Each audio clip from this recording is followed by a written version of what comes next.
এই অবস্থাতে মানুষ আসলে ছাদের উপরেও বসার মতো জায়গা নাই।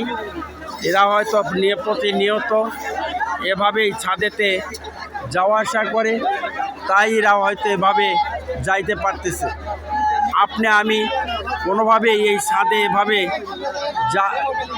যাতায়াত করা সাহস করতে পারবো না, কিন্তু এরা নিয়মিত এভাবেই বাড়িতে যাওয়া আসা করে। তারপরেও নির্বাচনের ছুটির কারণে প্রত্যেকটা গাড়িতে এভাবে ছাদের উপর সাম্পাট হয়ে মানুষ বাড়িতে যাচ্ছে। দেখতে পাচ্ছেন গাড়ির এপার থেকে ওপার পর্যন্ত পুরা গাড়িতে এভাবেই ছাদের উপর লোক, এবং প্রচুর লোক তারা অপেক্ষা করতেছে গাড়ির জন্য, গাড়ি কখন আসবে সেজন্য।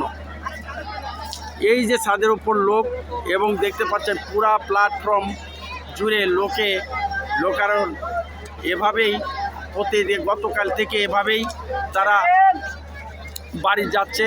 এবং সবচেয়ে বড় বিষয় হলো ছাদের উপর এভাবে লোক একমাত্র ঈদের সময় ছাড়া যাওয়া খুব চোখে পড়ে না, কিন্তু নির্বাচনের ছুটির 4 দিন, এই ছুটির কারণে তারা এভাবেই ছাদের উপর করে বাড়িতে যাচ্ছে।